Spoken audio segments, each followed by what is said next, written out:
The book of Deuteronomy is like a final speech, a heartfelt farewell from Moses to the people he has led for so long. Moses, the great leader, gives it to the Israelites, his voice filled with wisdom and urgency. They are about to enter the promised land, a place of hope and new beginnings. It's a reminder of their covenant with God, a sacred bond that has guided them through trials and triumphs. It lays out the laws for a just and compassionate society. Deuteronomy means second law, a reiteration and expansion of the principles that have shaped their journey. It restates the laws given at Mount Sinai, the foundational commandments that define their faith and conduct. But it also adapts them for a new generation, ensuring that these timeless truths remain relevant. These laws cover many aspects of life, from daily routines to profound spiritual practices. This includes worship, social justice, and personal conduct. Deuteronomy 15 stands out as a beacon of ethical guidance. It deals with debt, poverty, and slavery, addressing the harsh realities of the ancient world. These were major issues in the ancient world, affecting countless lives and shaping society. They still resonate deeply today, reminding us of the ongoing struggle for justice and equality. It's a powerful testament to the enduring relevance of biblical law, a bridge between past and present. The laws in Deuteronomy 15 may seem radical, challenging the status quo and pushing for transformative change. But they were designed to create a more equitable society, one where resources were shared and fairness prevailed. One where everyone had a chance to flourish, to live with dignity and purpose. It's a radical vision that continues to inspire and challenge us today, urging us to reflect on our values and strive for a better world. To understand Deuteronomy 15, we must understand ancient Israel. It was an agrarian society. Most people were farmers. They worked their own small plots of land. They relied on the land for their livelihood. A bad harvest could spell disaster. In such a society, debt was a constant threat. Farmers often had to borrow. They borrowed to buy seed, tools, or food. If the harvest was bad, they couldn't repay their debts. This could lead to a spiral of debt. They might even lose their land. The laws of Deuteronomy 15 were designed to prevent this. They aimed to create a safety net for the poor and vulnerable. They recognized the importance of economic justice for the well-being of the entire community. Every 7 years, the Israelites observed a sabbatical year. This was a year of rest for the land. No crops were sown, no debts were collected. It was a time for the land to regenerate. It was also a time for social and economic renewal. The sabbatical year was a powerful symbol. It showed that the Israelites trusted in God's provision. They believed that God would provide for them, even if they didn't work the land for a whole year. This practice had profound social implications. It prevented the endless accumulation of debt. It gave debtors a chance to get back on their feet. It was a powerful expression of social solidarity. Even more radical was the Year of Jubilee. This occurred every 50 years. It was a year of liberation and restoration. All debts were cancelled. All land that had been sold was returned to its original owners. The Jubilee was a reset button for society. It prevented the concentration of wealth and land in the hands of a few. It reaffirmed the principle that everyone had a right to a fair start in life. It was a utopian vision, a society where everyone had an equal chance to prosper. It was a powerful reminder that true freedom required economic justice. Section 5. Debt release, a safety net against poverty. Deuteronomy 15 goes beyond the sabbatical and jubilee years. It mandates the regular cancellation of debts. Every 7 years, creditors were to release their debtors from their obligations. This applied to all debts, not just those incurred by farmers. This law was motivated by compassion and a sense of social responsibility. It recognized that poverty was often the result of circumstances beyond one's control. It aimed to prevent people from falling into permanent poverty. This was not simply charity, it was seen as a religious obligation, a way of honoring God and upholding the covenant. It was a practical expression of the belief that all people were created equal in the eyes of God. Section 6, Hebrew servants, not slaves, but kin. Deuteronomy 15 also addresses the issue of Hebrew servitude. In ancient Israel, people could sell themselves into servitude to pay off debts, but this was not slavery as we understand it. Hebrew servants had rights and protections. The law stipulated that Hebrew servants could only be held for a maximum of 6 years. In the seventh year, they were to be set free. They were to be given gifts from their master's flock threshing floor and winepress. This ensured they wouldn't be released empty-handed. This law reflected a belief in the inherent dignity of all people, even those who were forced into servitude. It aimed to prevent the exploitation of the vulnerable.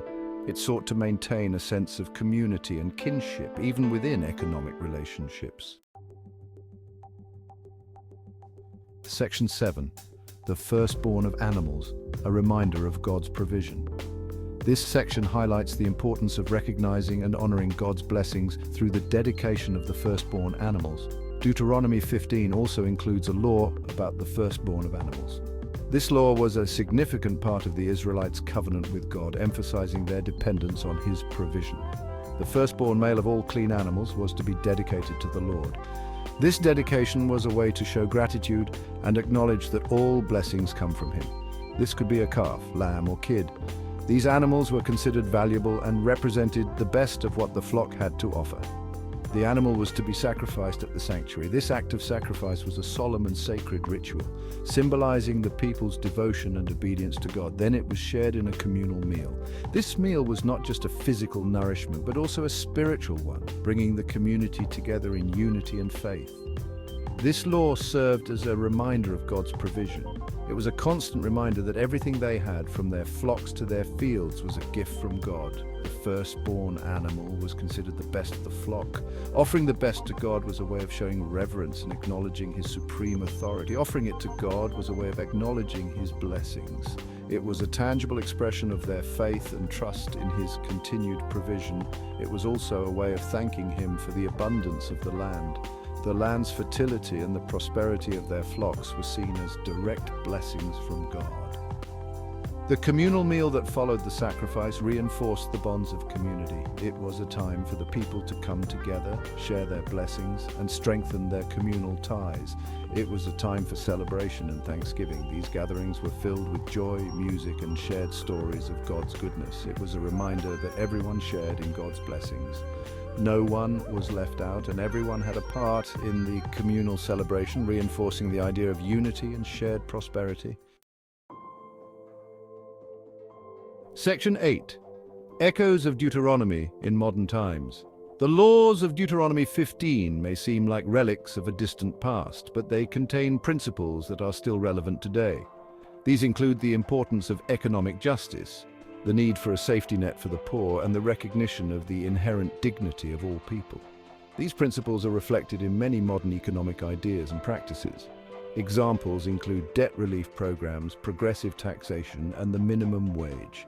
These are all attempts to create a more just and equitable society. While the specific laws of Deuteronomy 15 may not be directly applicable to modern societies, they offer a moral compass. They remind us that economic systems should serve people, not the other way around. Section 9. The moral imperative of economic justice. Deuteronomy 15 challenges us to think differently about our economic relationships. It suggests that we have a moral obligation to care for the poor and vulnerable. It reminds us that true freedom requires more than just political liberty. It also requires economic security. The laws of Deuteronomy 15 were not meant to be static or inflexible. They were meant to be interpreted and applied in light of the particular circumstances of the time. The principles behind these laws, however, remain timeless. They call us to create a world where everyone has the opportunity to flourish, a world where no one is trapped in a cycle of poverty and debt, a world where economic justice is not just an ideal but a reality. Section 10, Deuteronomy 15, a timeless call to compassion. Deuteronomy 15 is more than just a set of ancient laws. It is a profound call to action that transcends time and culture. It is a call to action, urging us to look beyond our individual needs and consider the well-being of our entire community. It is a reminder that we are all responsible for one another, that our lives are interconnected in ways we may not always see. We are called to create a world where everyone has the opportunity to live a life of dignity and purpose. This means sharing our resources, offering support, and ensuring that no one is left behind. The laws of Deuteronomy 15 may have been written thousands of years ago, But their wisdom endures. Their message is as relevant today as it was then, reminding us of the timeless principles of justice and compassion. They remind us that true freedom requires economic justice, that a society cannot be truly free if its members are suffering from poverty and inequality. They challenge us to create a world where everyone has the opportunity to thrive, where the fruits of our labor are shared equitably. In a world plagued by economic inequality and injustice, the message of Deuteronomy 15 is more urgent than ever. It calls us to reflect on our current systems and to strive for a more just and compassionate society. It is a call to compassion, to action, and to a radical reimagining of our economic systems. Let us heed this timeless call and work together to build a world where everyone can flourish.